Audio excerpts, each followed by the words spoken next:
Let's move on over and talk about team number 2 here, and that is a team we're going from a team who had a lot of turnover to a team that really did not have too much turnover and a team who had no transfers, a rare team at that with no transfers here in this era and this world of college basketball, and that is the Iowa Hawkeyes. Welcome back. Yeah, look at that shirt. He even knows it. With that, you welcome back Pat McCaffrey, Chris Murray, Tony Perkins, Flip Rebecca, Peyton Sanford, Ashford Eulis, and Connor McCaffrey.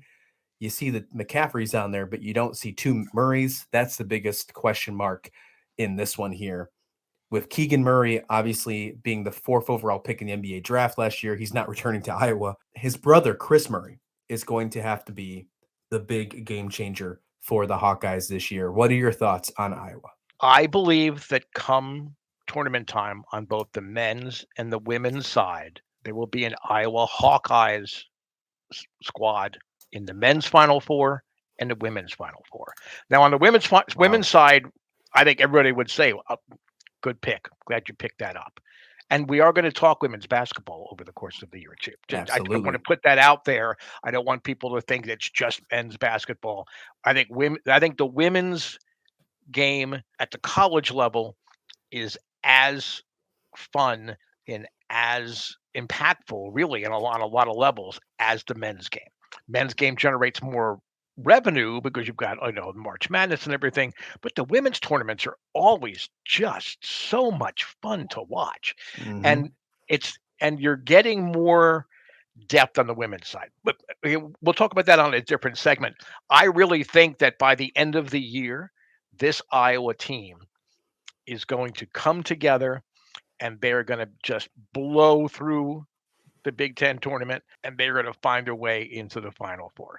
One of the best coaches around. He is great at adjusting not only in game, but as the season progresses. If there's injuries, if there needs to be a different rotation, it's just amazing how well.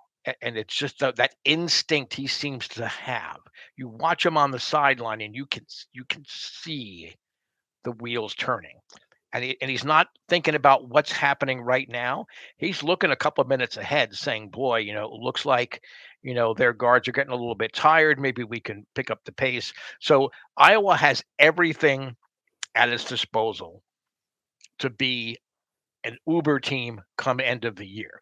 Will there be some hiccups early? I think there were. You can't lose Murray, a player of that caliber, and not have some hiccups. His brother just needs to be Chris Murray. That's all he needs to be.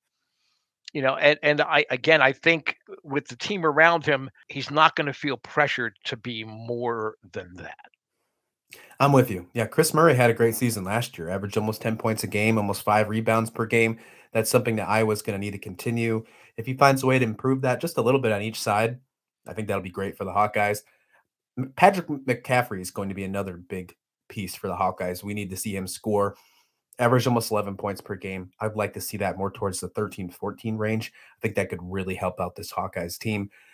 This is one of those teams. On the football aspect, you see it too.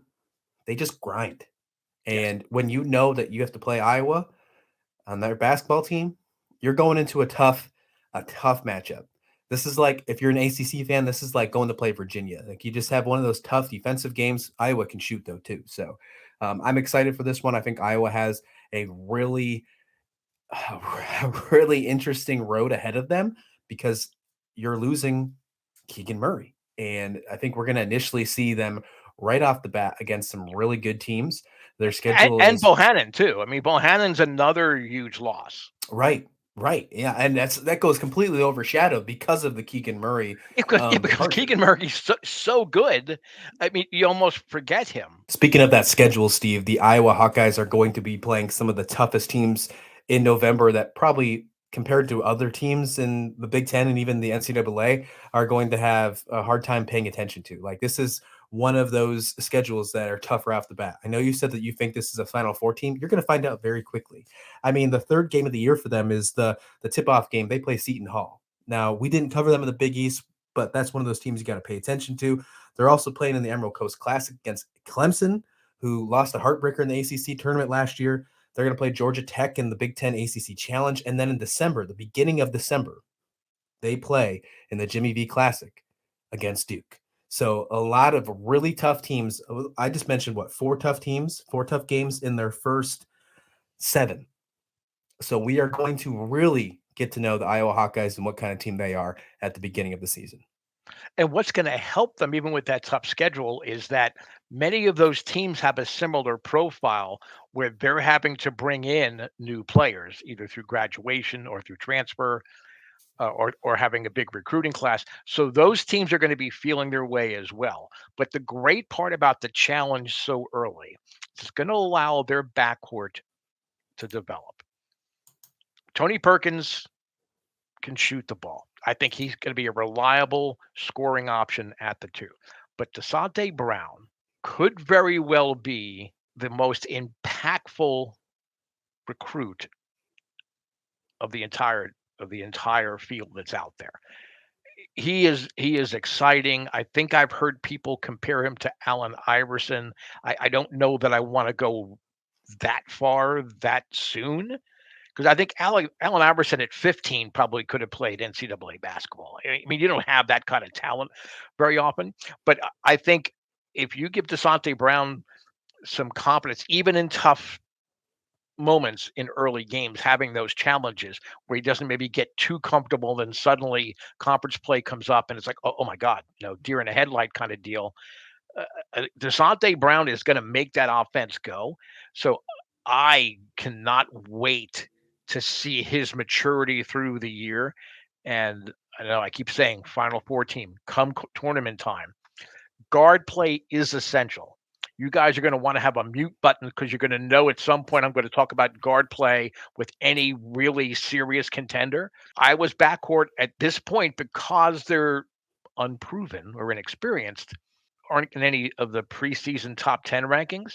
Come the end of the year, they're going to have one of the top 4 or 5 backcourts in the country. I really believe that. I'm that high on the Hawkeyes backcourt, and I think they're going to have good depth. So there can be a rotation in. It's going to take them time to develop and feel comfortable in their roles. But Fran McCaffrey come tournament time, I don't want to coach against him, but I think he has the roster that he knows can go deep in any tournament run, and I think they just blow away the Big Ten conference. I think in the tournament, I think it's Iowa's going to win it. It's just a matter to see what seeding is after that.